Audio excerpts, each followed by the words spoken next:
Welcome back. Now we are going to look at the AND command. And what we are telling Google when we use the AND command is to only bring back results if we put in the terms that have everything that we put around the AND command. Now when you do this, you must use the AND has to be capitalized. So all of the letters have to be capitalized, and we then must write in the second term. So everything that's going to come back will only have sites with these two results in it. So we're going to actually go ahead and hit enter.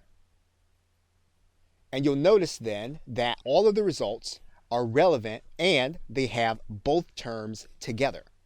So this is a great way of being able to combine ideas, but to only bring back those sites or those results that have all of the ideas involved. We can actually add in a third term.